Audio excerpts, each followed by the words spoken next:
Chocolate,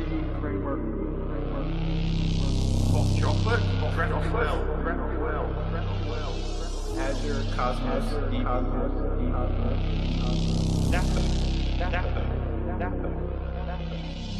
Entity Framework, Net40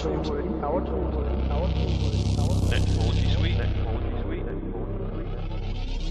Countdown commencing. T-minus 2 minutes.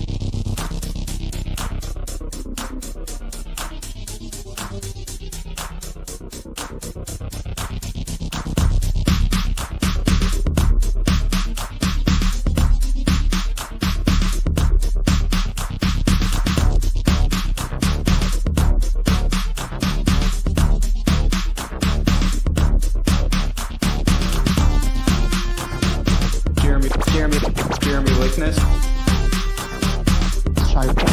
Shay Rojansky. Brett Lanson. Martha Vickers.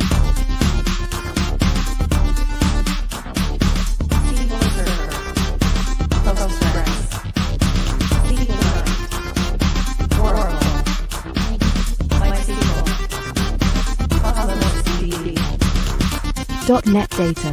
T-minus 1 minute.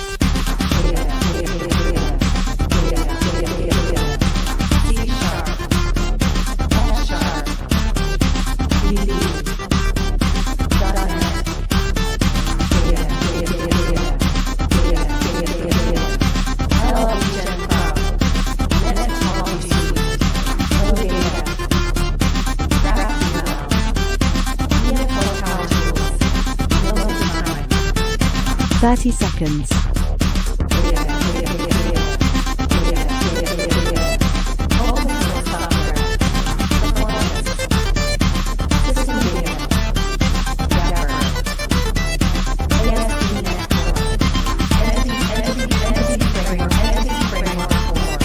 Ten, 9, 8, 7, 6, 5, 4, 3, 2, 1. Liftoff. We are go for .NET Data Community Standup.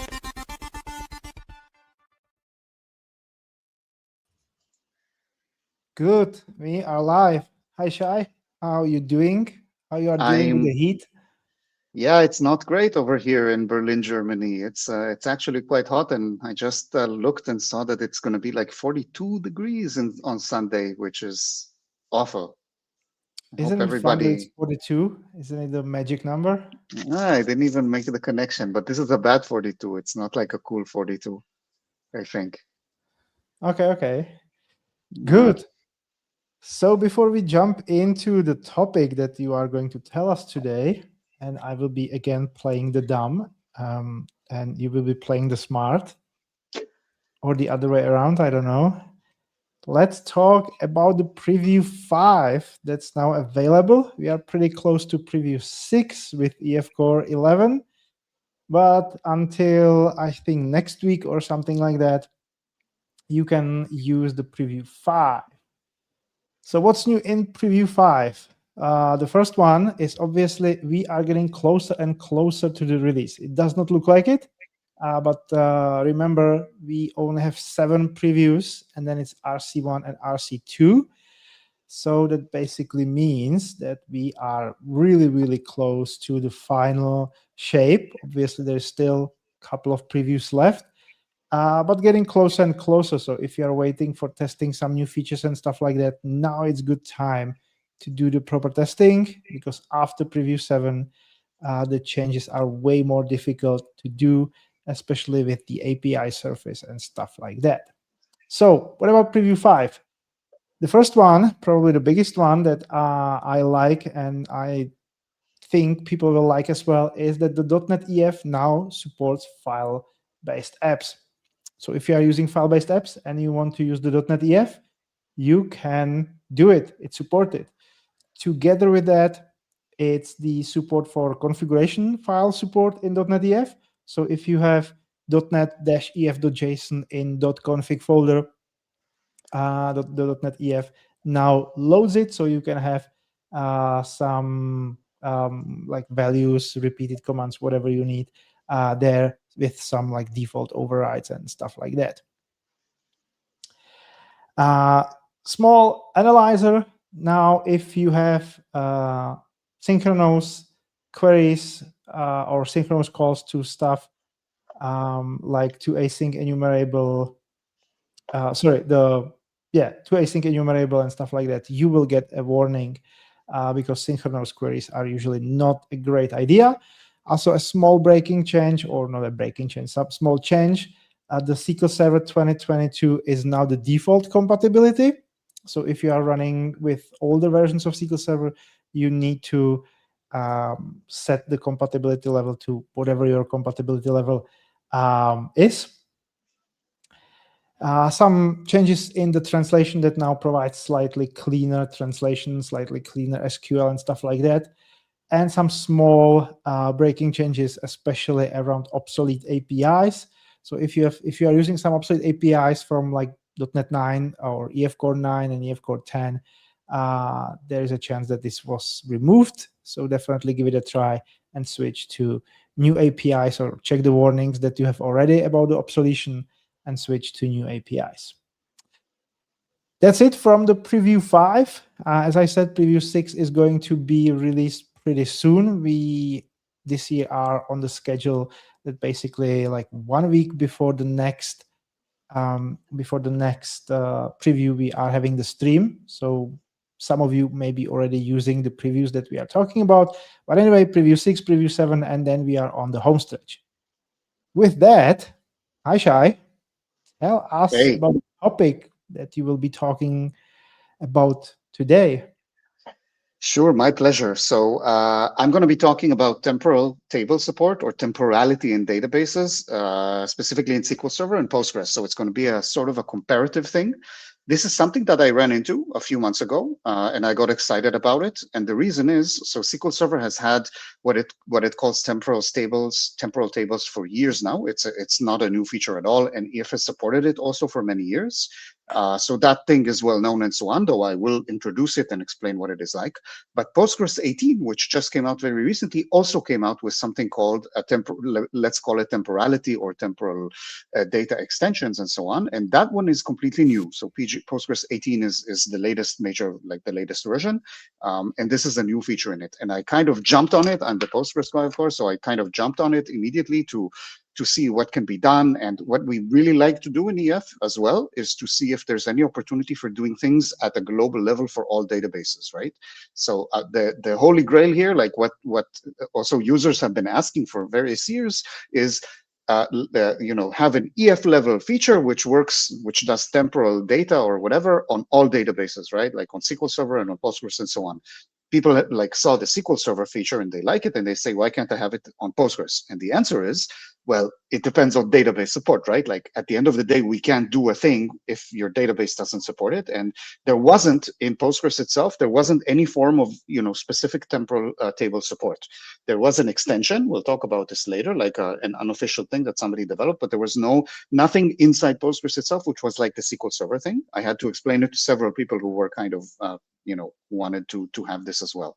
And then when PG18 came out, I thought, oh, cool, maybe this is the moment where, we can look and maybe we can do something that's the same, like EF support that will work in the same way across SQL Server and across Postgres.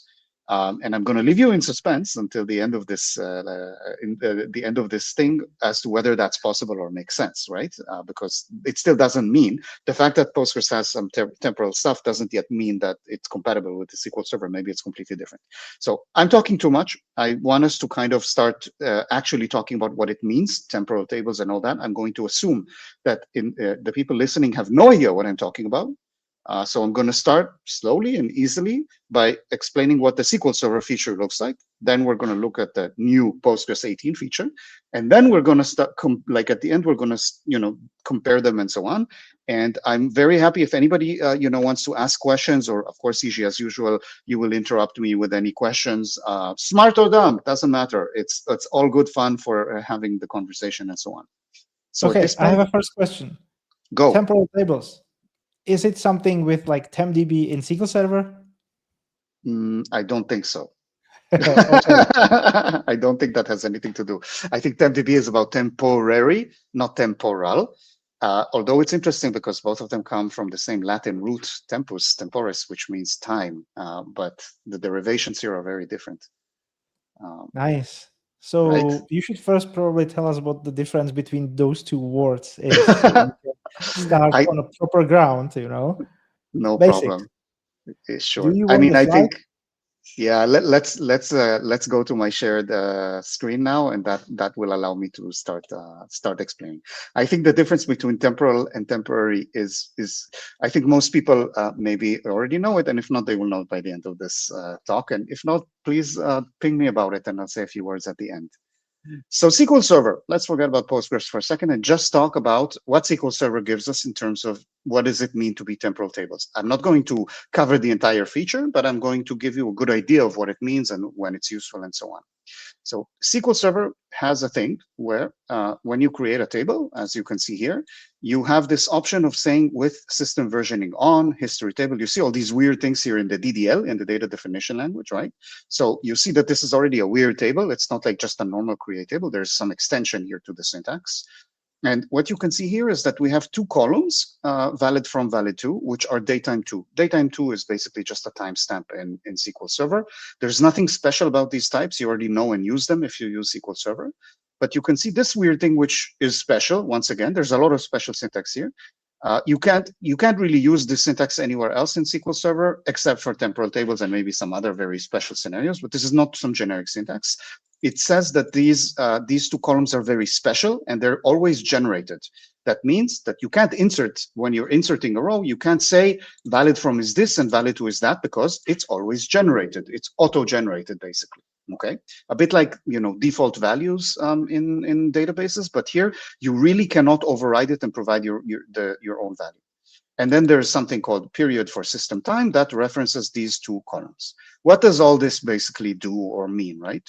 So what this does is it calls a SQL Server to create your regular table, but in addition, it sets up something that we call a history table behind the scenes. So there are actually two tables now.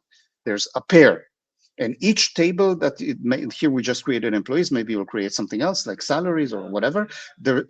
Each time you're creating a pair of tables basically for this when you do this thing. And the point here is very simple. The history table basically maintains the history of the temporal table. So anytime that you do something, let's first think about DML, data manipulation language. Anytime you do insert, update, or delete, on the temporal table, it's going to look like you're just changing the temporal table, and you are. But in addition, SQL Server will automatically create the history in the history table. For example, let's say that you do an update on your regular table, right? From your perspective as the user, you just send an update and you say, this employee's salary is now 100, right, instead of 98 or something like this. So first SQL Server updates the temporal table, but then in addition, it will insert a new row into the history table. So this is an insertion, right, for an update. It will insert a new record, or let's call it a new version of that employee, where the valid from and the valid to are automatically populated based on when you did the change. And the annual salary will be 100, whereas in the temporal table it will be 98 or whatever. I forget what maybe I got them wrong, right? So SQL Server automatically manages the from and the to. In the temporal table here, the to is always going to be basically valid until the end of time, or the maximum value of datetime 2, which is December 31st, 9,999. So basically, right now, the employee record is valid until forever. The moment you do an update on that employee, we will close, let's call it like that, we'll close this row, move it over to the history table. The valid to will receive the time of the transaction that does the update, and the current table will receive a new row, which again has valid to 9999 in the future with the new salary. So I hope that all makes sense.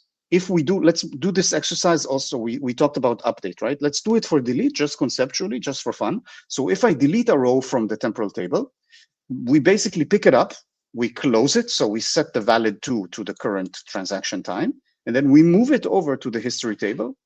removing it from the current table. So the next time you look here, you will not see that row anymore, but it still exists in the history table. I hope that makes sense. For insertion, we don't really need to touch the history table. We just put the thing directly into the current table, and that's all that we need to do.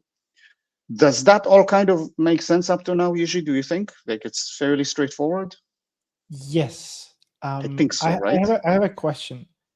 What if I delete from the table, and for example, let's say I have a unique index on the table, and later I insert a new employee? Is it going to crash the history table or not?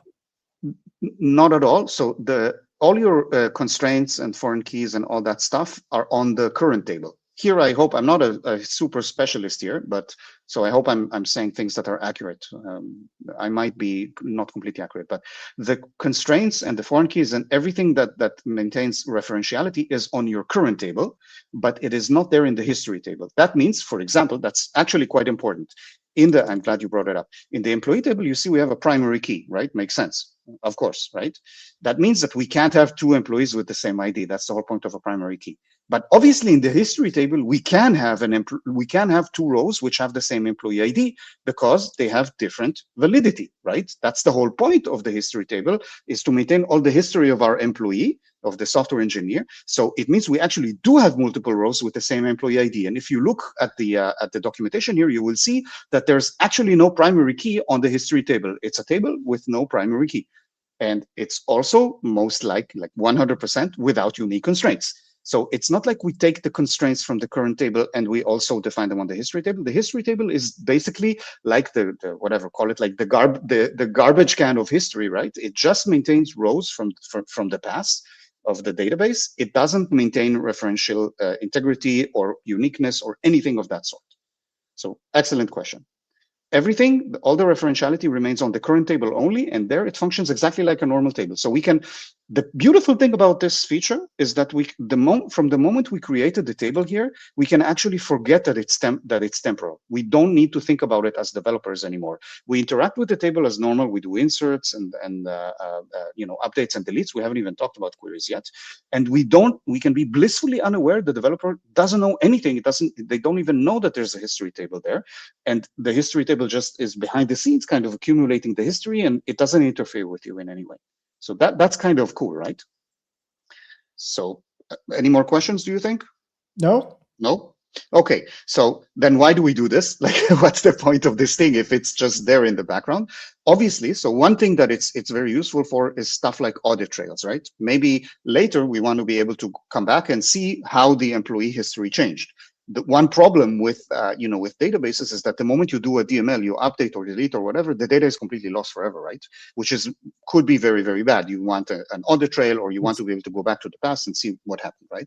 So of course we still can query this history table. And SQL Server, in fact, if I go down here, so this talks about all the DML that we talked about before, but the query is the more important, is the more interesting part. So by default, this is very important. By default, when you query the table, you only are querying the current table, right? Like this thing. So like I said, nothing changes by default. If you just do select star from employees, what you get is the current employees. You don't get any history records, of course. If we did, then it would make it very, very hard to work with this database, right, in the normal way. But you still have all kinds of syntax from SQL Server that allow you to select, here we go, that's the table that I was looking for, to do things that we call time travel. Time travel is a very cool term. It's way too cool for what it actually means here. Like, there's no DeLoreans, there's no Back to the Future or flux capacitor or anything like this. All that it means is that you have some syntax in your query where you can say, select star from blah, blah, blah, any normal SQL Server, T-SQL thing, but you add a clause which is as of, and then you say datetime. And that basically says, perform this query as if we're at this point in time in the database at some point in the past. And then this is where the history table kicks in, of course, and SQL Server does its magic. It goes to the history table and looks at, or rather it looks at both of them, because it might still need to look at the current table. So it does some sort of join behind the scenes, which allows it to give me the results as if I've traveled back in time and I look at the database at an earlier point in time. And that is, so I can suddenly do something like give me the salary for this employee in whatever 1 year ago, which is starting to be quite interesting, I think, as a feature, right? Like obviously, you know, it is quite cool. Now, point in time is not the only thing you can do here. There's various other things. You can also give a range. So give me all the data between a certain point. So from to and then between and is kind of like the same thing. It doesn't really matter. There's some nuances which I'm not going to go into. But you can basically say, give me all the data that's in the year 2020. For example, if I want to do a report and I want all of the data. It's important to note that this means that this query will return multiple times the same employee, because that same employee might have had different versions in 2022, the year that the moment we use this syntax, we're opting into getting multiple versions of the same employee. And that means that all of the guarantees, like the referential guarantees, the primary key uniqueness that we talked about just before, are gone the moment that we use this syntax. If we use as of, then we still have a guarantee of getting a consistent, unique one employee only, because at a certain point in time, there could only be one record for an employee. That's very important. But the moment we go to this sort of syntax, then we've let go of that constraint. This is quite an interesting thing. And by the way, if you're using EF, then you should know it's kind of interesting. If you can use as of, we actually expose ways for you in EF to express all this in link queries. You have full support for this in EF. I don't want to talk about EF too much in this hour, but we do support it. If you're using as of, then things largely function the same way that you're used to. You can load a graph of objects and everything is kind of okay. But if you use this one, then, for example, we no longer support tracking queries. We only support non-tracking queries. And the reason is that we will now, for this thing, we will now receive multiple versions of the same employee with the same primary key, and therefore we can no longer track it. What does it even mean to load it and then save it back to the, like all this doesn't work anymore. Okay, that's kind of important. So the moment you go to this sort of mode, then you're already working on something else. You have like multiple versions of the same employee that you have to work with. Of course, maybe that's what you want. You want the history of a specific employee across, their employment history in the company, and you want to do a SQL query over this. It's very reasonable and normal to do it. You can also do contained in, which is again another way of saying, let's just say that it's another way of getting multiple versions of the same employee, given a start date and an end date. And then you can also say all, give me all of the rows. So that basically unions the entire rows in the history table and the current one, and you get all that package back as the return for your query. Does this all make sense still? I think it's still pretty reasonable, right? Not too complex. It does for me, but we have a question that we can maybe take now. I don't know whether you will be talking about it or not. No, absolutely. So let's take it now. And the question is, how does schema updates to the temporal table affect the history table? So as far as I know, again, I'm not a huge expert here. So I did my research before this, but I'm not like, this is not something that I'm a huge expert in. So take it with a grain of salt. But as far as I know, all schema updates that you do must also happen on the history table. You have to maintain a mirror schema there in order for things to work. So you can't change, like if you add a field here, then you have to also add it there.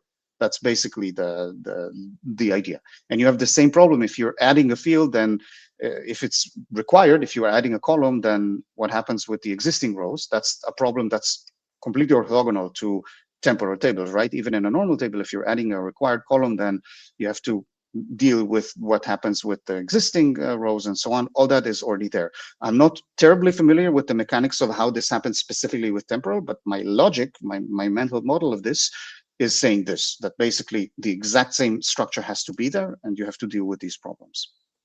Hopefully maybe the question I'm trying to read in between the lines was whether you need to manually maintain the two tables or whether you just update the main and the history is updated automatically. It's a pretty good question. I would assume, I haven't tested this, I would assume that the history is updated automatically, just like when I do my create. Sorry, let's go up back here. When I do my create, then the history table is created automatically as well. So that's the way I kind of see it. But I might be wrong about this. Again, don't catch me on my word. This is more of a conceptual talk rather than on the very nitty-gritty details of how it happens. So I might be getting some things wrong here. Speaking of nitty-gritty details, there's another question. Can you convert regular table to temporal? As far as I know, you can. I'm pretty sure that you can. And at that point, basically, you get an empty history table. And the only thing that you have is the current. It makes sense because even if you start with a table that's already like from the start a temporal table, you still get an empty table and an empty history table. And as you're inserting things before you did any update and everything, then you're inserting them only into the current table, right? The history table stays empty at the beginning. So it would make sense that you can take a normal table that already has some stuff and just basically add the history table. Like, again, that's what my mental model is telling me. I'm just thinking about this with you. I haven't actually tried it or know what I'm talking about. So important. So, no, I'm saying this. I'm just saying this because I'm actually when I come here and talk about stuff, I'm used to talking about stuff that I know very, very well. And I can answer any question at any level. Whereas in this topic, that's not the case. So it's important for people to be aware. I might be saying some mistakes, but take away the conceptual things rather than the right. This. So what you just said is that you are talking about something you don't know a piece about. So yeah, whatever. Exactly. I'm just making fun of it. Let's continue. Correct. Because we are limited of time and stuff like that. No problem. No problem. Let's continue. All right. Yeah, it's actually going pretty quickly, I have to say. All right. So I'm just looking here at my notes. So we've basically gone over the SQL Server feature.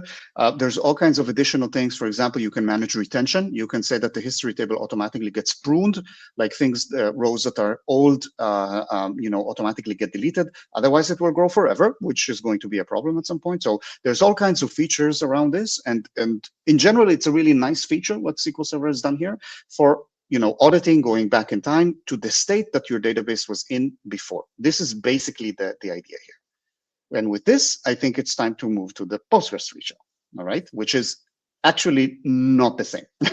I'm already giving a little bit of a yeah. So in order to first explain the Postgres feature, before we go into temporal tables, I now have to talk about something else. Oh, I see that my sharing doesn't work the way I thought it would. So let me unshare. Or you know what? No, I'll do it differently. What I'll do is I'll just copy the URL like this, just to save us time. Right. So we are in the incredibly dry Postgres documentation. I love this place and I know it very well, but it is very dry. And don't worry, I'm not going to be, I'm just showing this because it's going to be useful with some examples. Before we go into temporal, I have to introduce a Postgres capability, a feature called ranges. So Postgres has something called ranges. It has nothing to do really with temporal, except it totally does, as you will see. But ranges are a much more primitive idea. Ranges are a type of type. So Postgres has this thing where, unlike SQL Server, it has a very, very open-ended and very powerful type system. Postgres has arrays, it has ranges, it has all kinds of types that you don't meet in SQL Server. And this is one of them. It's a very fascinating thing, in my opinion. So what is a range in Postgres? A range is very, very simply something that has a start and an end. And it's a single value. That's the important thing. So Postgres treats it as a single scalar. Okay, this is not, you saw that in SQL Server, we had two columns. We had period start and period end. This basically collapses them into a single scalar that Postgres understands internally. And it's one column, so we don't have to have two columns. Postgres comes with several built-in ranges. So any Postgres installation will have these. For example, the first one that we'll discuss, int for range, is basically just a tuple of two ints. That's all that it is, okay? An example of such a range is all the numbers between 1 and 10, okay? And what Postgres does, so you can have this once again as a single column, and then you can insert that value, those pairs, and do all kinds of operations like ask whether something is within the range or not, and you can ask that very efficiently.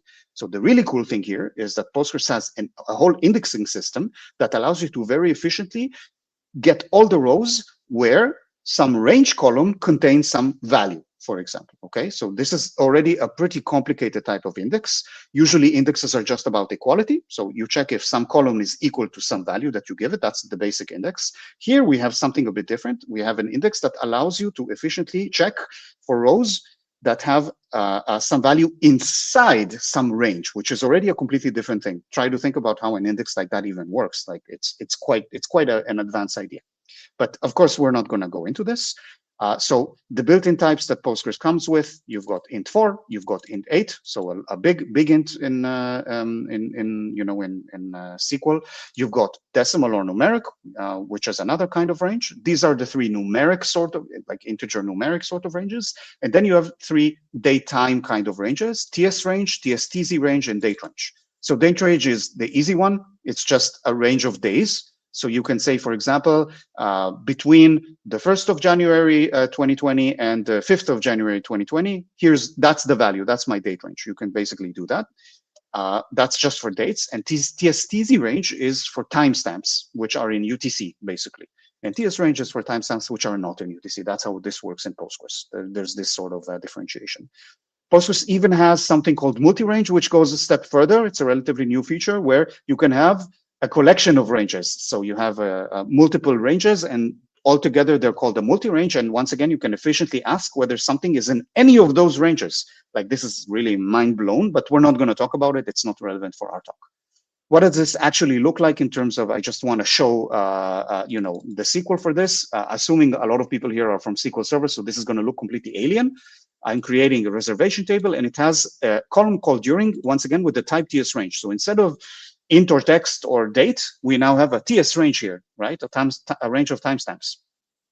And now we're going to insert a thing, and now you can see the textual representation for a range, for a TS range in Postgres. You see that we start with a bracket, and we end it with a parentheses. The bracket means that it is inclusive, and the parenthesis says that it is exclusive. That means that this point in time is the start, whereas this point in time is the one right after the end. That's basically what this says, right? It is excluded from the range. This is a thing, wherever you do a range, you have to deal with this kind of stuff. I will, by the way, say, so in Postgres, a range can have a normal value here. Each one of the bounds, the lower and the upper bound, can be exclusive or inclusive. Each one of them can also be infinite or not. So instead of putting an actual date here or timestamp, I could put infinity to make it an open-ended range on one of the sides, which is quite useful as well. So there's this concept of infinity, which is actually going to be important for temporal. There's many features, and there's even a concept of some ranges are considered discrete and some are not. Ints are discrete, meaning that there is a clear step between 1, 2, 3, 4. Timestamp ranges are not discrete, because in between two timestamps, you have more timestamps always, right? A bit like floating point numbers. You don't have a meaningful minimal step, discrete minimal step, and that's actually important in many scenarios. So they've thought a lot about this typing system here, and they actually have a full representation of an idea of a range. I'm trying to basically express that this is very serious. And then you have all kinds of operations, which I think you will kind of start to recognize from what we said before with SQL Server. So you've got this funky operator. Postgres loves weird and funky operators. This is the containment operator in Postgres, where you can ask, does this range on the left contains this item on the right? This is, of course, a bit stupid because this is not a column, but imagine putting a real column here from a table, and then this starts to make sense, right? And once again, this operation can be index driven, which is where things become interesting in terms of performance, right? So we can do containment. We can do overlap. Do these two ranges overlap in any way? This is, look how funky, how powerful this is. We can do intersection, like this only shows a few operations. There's a whole bunch of operations that we can do here, right? We can ask whether one range contains another range. That's kind of important. We can extract the upper bound. We can compute the intersection. That's what I was telling before. Star is considered the intersection, and we can ask if a range is empty. Again, these are just 5 funny examples, but there's many more operations that you can do in Postgres with this. I would like to play with infinities, like inclusive, it's amazing. exclusive infinities, and I know and stuff like that, because infinity is such a hole that you can sink your time into. I know. I was playing around with this quite a lot. Like even in NPGSQL, you know, I maintain. I'm one of the maintainers of NPGSQL, and then we also have to deal with how this maps to .NET. because we need to read and write these things. It's super interesting, like all of this, how it's represented and all that stuff. There's even little tidbits like, just to give you an example, for a range that is discrete, Postgres can normalize it. For example, if we have an upper bound of 8 exclusive, that's the same as an upper bound of 7 inclusive, right? Right. But we can say that only if we know that the range is discrete, because the same thing can't be said if it's not discrete, right? Because there might be other things in the middle, right? So yeah, this is quite a complicated system that requires quite a lot of thought, and it has a lot of tricky areas at the edge. So that's kind of important. Basically, Postgres knows when it's comparing two ranges, these two ranges are technically different, but they're actually the same, right? The exclusive and inclusive with the discrete. So it actually incorporates that into its equality, which I find very cool, and so on, that they've gone to this length. All right, any questions on the range? Because I'd like to pick up on the temporal stuff as well, but I'm 100% happy to talk more about ranges. No, nothing around ranges. So yeah, we can continue.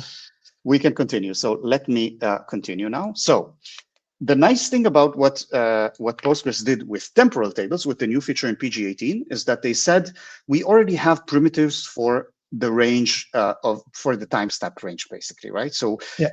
SQL Server had to build the whole feature. They didn't have a range feature, so they did a thing. They did a special thing.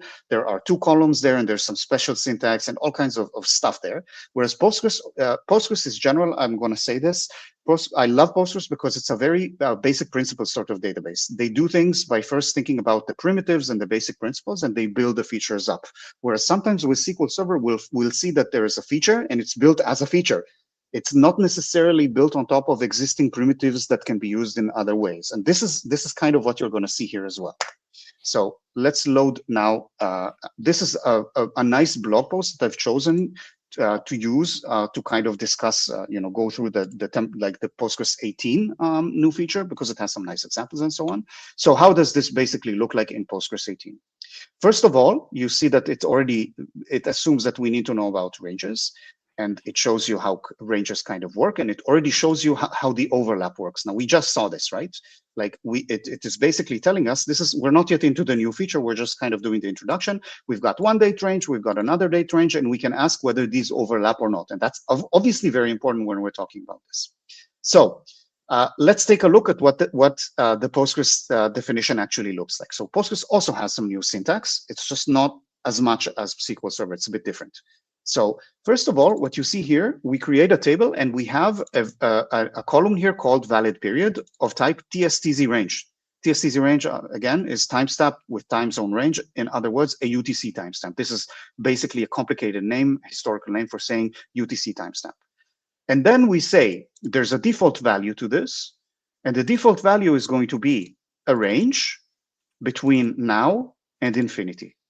And the range is going to be inclusive on the lower bound and exclusive on the upper bound. So basically, all the inserts into this table will automatically receive a default valid period. It can be overridden, by the way, but usually you won't want it to be overridden, which automatically takes the current time and leaves it open-ended. Remember, this is exactly what the SQL Server thing kind of did, right? You insert the thing, it puts in the current time, and it leaves the validity to infinite. In the SQL Server case, by the way, it was 9999, remember? December 31st, 9999, whereas Postgres has an actual concept of infinity. So there is a bit more of a tight structured idea of infinity in Postgres, which doesn't exist in SQL Server. SQL Server just puts the maximal value, which doesn't matter that much. It's going to work just as well, but it's just kind of nice to see that there's this idea of infinity that's distinct from the maximum value that you can put in Postgres, right? And this is an interesting thing. And then what you saw here is actually completely not new. You could do this even 5 years ago on Postgres. So you could already do a lot of temporality and range and periods and overlap operations 5 years ago. There is nothing new about this, okay? And you could already represent a lot of things. So what is new? The thing that is new is that we can now define a temporal primary key. This is the first of two things that are new. That means, so we have a primary key here, and you can see that the first thing in the primary key is the employee ID. That's normal. And then we have a comma, meaning that this is a composite primary key. Nothing new about this. Primary keys can have multiple columns. We already know this. But what we have here is something weird. It's new for Postgres people as well. Now we say, insert valid period into our primary key, but we have this special clause that says without overlaps. So this basically is saying that given a single employee ID, there cannot be two rows where the valid periods overlap. All right, what I said is a bit complicated, but maybe not that complicated. It means I can insert many, many rows with the same emp ID as long as the valid periods are all non-overlapping, are all completely disjoint. All right. This is basically implementing what we just saw in the history table, I think, right, in SQL Server, right, where it could have multiple rows with the same employee ID, and it was fine. In SQL Server, we simply didn't have a primary key, whereas here, we have just one table, so there is no history table here. I kind of glossed over this. There is just one table, and it actually does allow multiple rows with the same employee ID, just not with the same periods. And again, it's very important. I could also leave out without overlaps. And in that case, we would be in classic Postgres 5 years ago, nothing new. But then the valid period would be compared for equality. That means that would have meant that Postgres would only enforce that we don't have the exact same valid period for the same employee ID twice, which is kind of useless. It would not be an overlap logic anymore. It would be an equality logic, like any normal primary key kind of thing, which is kind of useless for ranges, right? Like, why would you? It would allow us to define the same employee twice with ranges that are overlapping as long as they're not exactly the same, which is kind of not very interesting, and nobody would do it, right? So without overlaps gives us something completely different. Okay. So that's already kind of very important. So the approach is already very different. We're not putting in a normal table and a history table. We have just one table. It also means already, like, this is very different from the SQL Server feature. There is nothing that automatically converts your updates into an insert into the history table like in SQL Server. Nothing like this. It's very simple. All that the database does is make sure that you don't have conflicting rows in the table. It also means that when you're selecting out of the table, you are going to get all of those employee versions. Unlike SQL Server, you're not going to get the last one. You're going to get all of them because this is just a normal table that happens to have a range in it. All right. Well, the next question is obviously for delete, but I would say it's the same as with the update. You need to handle it yourself. But so now I would actually say, I'm going to interrupt you just for a second. There's nothing to really handle yourself. The feature is different. If the idea is to do what SQL Server did, then this is not the right thing. This is not meant to give you an audit table. And I'm going to go into this in 2 minutes, like into more detail. What is this good for? Because it's not the same feature as SQL Server in any way. It's very, very different. Okay. If you like, you really need to think about this as a normal table. It just happens to have another range column. And the way to use it is to just say that those range columns cannot be overlapping for the same employee ID. Right. And that brings me to my first question. Now, because it's just one table, you need to, I guess, take special care if you have, for example, unique index. Because you cannot only index the column, you need to take into account the range, basically. So first of all, unique indexes have also been augmented with this clause without overlaps. So if you can do the same thing, of course, you can put you can do the same thing. Exactly. Yeah. Exactly. And then it makes sense because, as you said, like if you have a unique index, let's say on the department, doesn't make sense, but let's say we have a unique index on the department, then the moment we have the same employee twice, we're going to have the department twice as well. Yeah. Right. So then any unique index here will likely also need to be augmented with this without overlaps kind of thing. And indeed, that's the case. And unique indexes can also have without overlaps. That's exactly correct. So basically, we're creating a single table here, not two, like in SQL Server, but one table where we have all of our, I'm not even going to call them versions. I'm going to start switching to the new way of thinking here. We're basically modeling temporal data that is in our data model. So this is the thing. Like I said, a sentence that probably doesn't mean much to a lot of people. The point with Postgres here is that Postgres is saying, we are not going to model the history of the database. The idea here is not to do an audit trail and be able to jump to how the database looked like at a certain point. What we're trying to do here is to allow users to model data that itself has temporality in it. The way I kind of think about it, that's a very different philosophical conceptual thing. The way I think about it, let's say you are modeling, I'm thinking about hospitals for some reason, like I talked about this with a friend of mine who was a doctor and was working on how to model, the hospital information system in a database, in a Postgres database. And you have patients and they're in departments for a certain amount of time, and then maybe they move to another department and some other patient comes in and so on.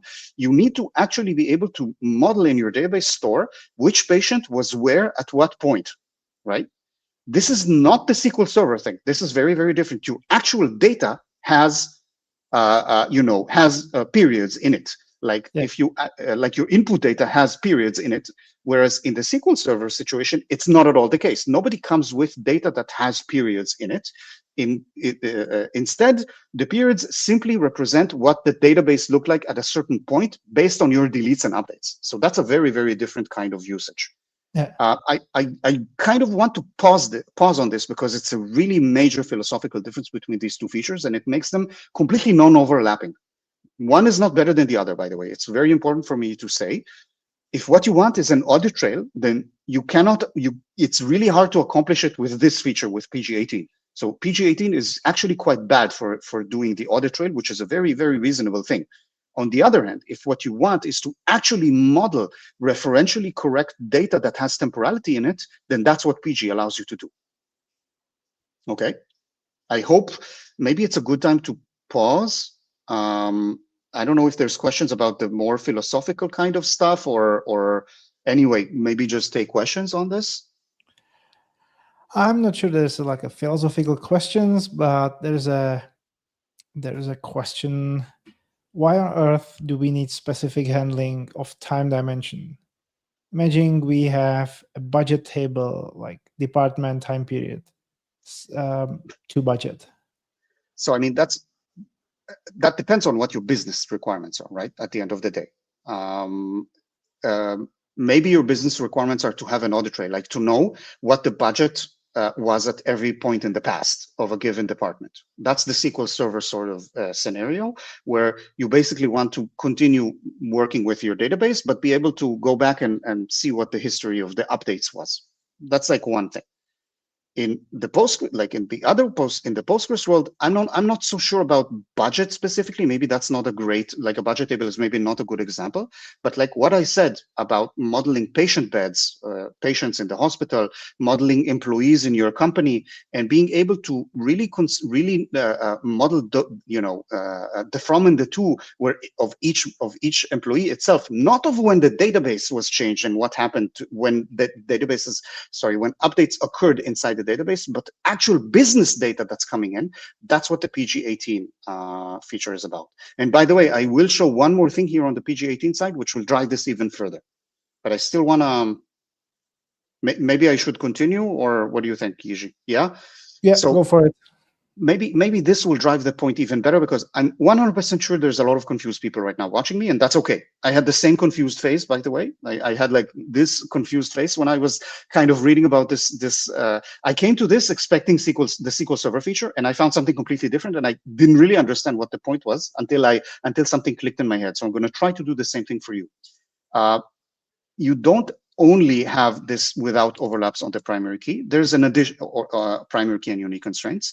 There's another weird thing that you can do here.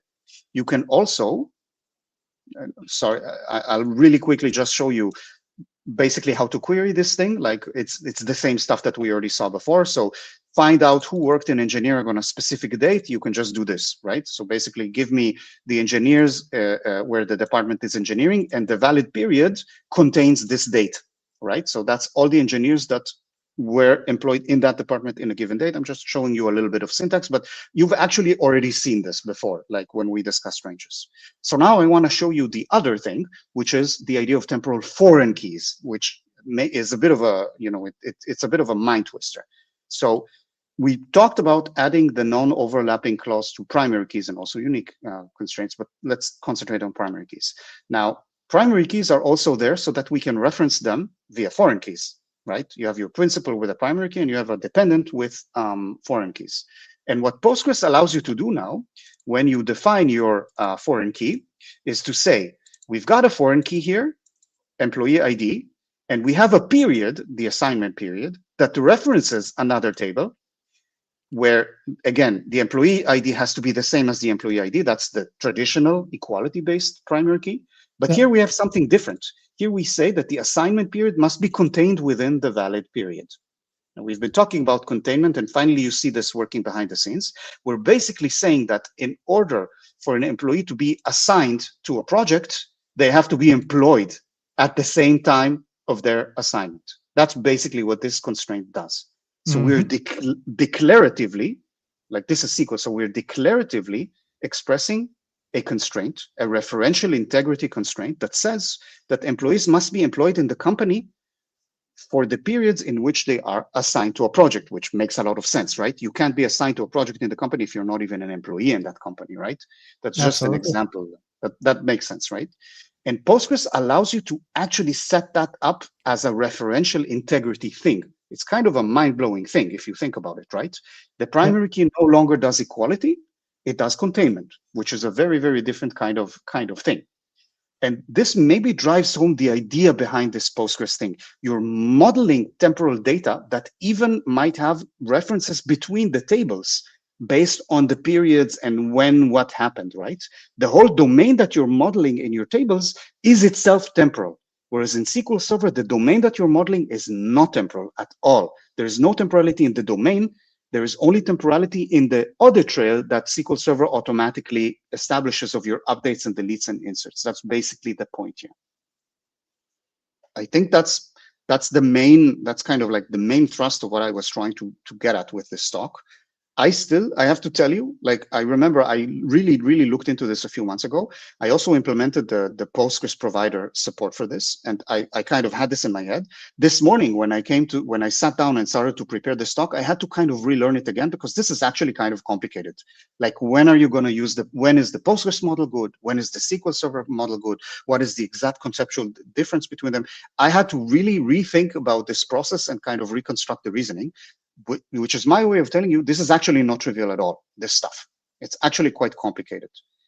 So I do have a few more like very minor things to say about this. First, it turns out, I didn't know this, and it also doesn't mean that much, but the SQL standard actually has an idea of temporal tables, and this corresponds to the Postgres feature. So Postgres actually follows a subset of the SQL standard that was established relatively recently. When SQL Server did its temporal tables, I'm almost sure that this part of the SQL standard didn't even exist, so it doesn't follow it, and that's completely fine. I'm just trying to say that Postgres in general is an extremely SQL standard following database, and in this case, they also went with the standard. That doesn't mean that SQL Server is in any way inferior. It's just a different feature. I really want to stress this. People who know me know that I'm a Postgres guy, and if I thought that the Postgres feature was better, I would have said it, even though I'm also a Microsoft employee and so on. But that's actually not the case here. The case here is that we have two different features addressing two different things. And if you try to use the Postgres thing for an audit trail, then it's not going to work. And I want to bring that point home. Let's say, this is a bit complicated, but let's say we have this Postgres thing where we have a foreign key constraint, right, between a dependent and a principal, like this thing that we were just discussing. Right.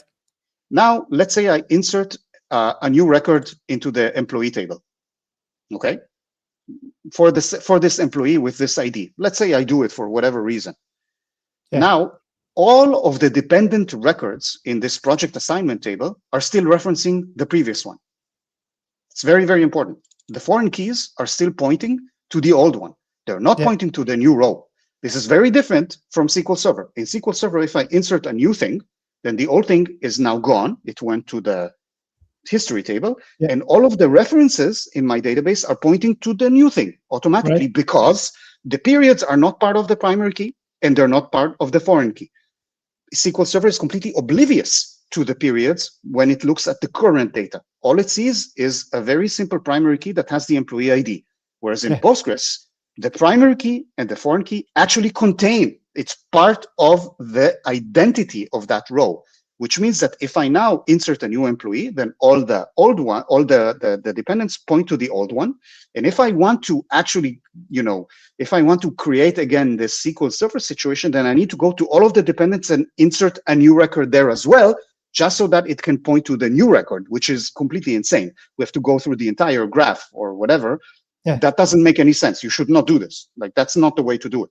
So again, that's me telling you that if what you're looking for an audit trail, if this is what you're looking for, then this feature is not good.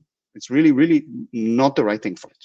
And there is actually, I will just say this, Postgres has had for a very long time an extension called Temporal Tables, by the way. It's this thing here that you see, which is exactly the sort of SQL Server thing.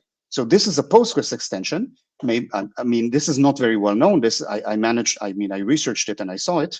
This is the thing that kind of provides what the SQL Server thing is. It basically uses triggers to say, when we update the table, actually copy the row across to some history table and then modify the thing. So it uses triggers under the hood, or not that much under the hood, to basically maintain a history table in exactly the same way that the SQL Server kind of SQL Server does. And the SQL Server feature is under the hood also a sort of a trigger-based system. If you look at the implementation, at least conceptually, that's what it is, right? When you update, it does something else, right? That's basically the idea here. So if what you want is an audit trail on Postgres, I would recommend maybe looking at this extension. I can't really vouch for it, and I know it's not official, but that doesn't mean it's bad. Like, extensions can be very, very good also on Postgres, right? You shouldn't just because it's an extension. But if you want true, like, go ahead. Postgres is known for like a lot of extensions that exactly sometimes even became the standard. So 100%. It's a different world than, let's say, SQL Server, where you don't have extensions at all. For example, all of Postgres, all of the spatial support in Postgres, all of the spatial support like geometry and geography is just an extension called Postgres. And that should definitely not, Postgres is like a huge, amazing, very stable, very serious extension. The fact that it's an extension doesn't mean anything. Like, it's just as well maintained, and it's an amazing thing. So just saying. So on the Postgres side, we actually have two worlds. We have this extension, which is more like the SQL Server thing with a history table. And then we have the built-in support new in PG18, which is about modeling temporal data rather than just having a history table. I hope that makes it clear. The last kind of thing that I wanted to show, I'll do this like super quickly, just to show you guys that on the EF side, we have you covered. So this is the 11.0 release notes for the Postgres provider of EF. It's preview, obviously, like Jiri said, we're now in preview 5, nearing preview 6. This is not part of EF. This is a completely separate thing, which I maintain personally. I'm the only guy working on it, the Postgres provider for EF. And you can see that currently on the release notes, the main thing that we have is support for this exact feature that you just saw here. So basically, all that I did here, it's very, very important to understand, is to provide modeling and migration support for these two features. So you have without overlaps. So you can, when you have a key, then you can say has without overlaps, which makes EF output without overlaps in the migration SQL in the DDL.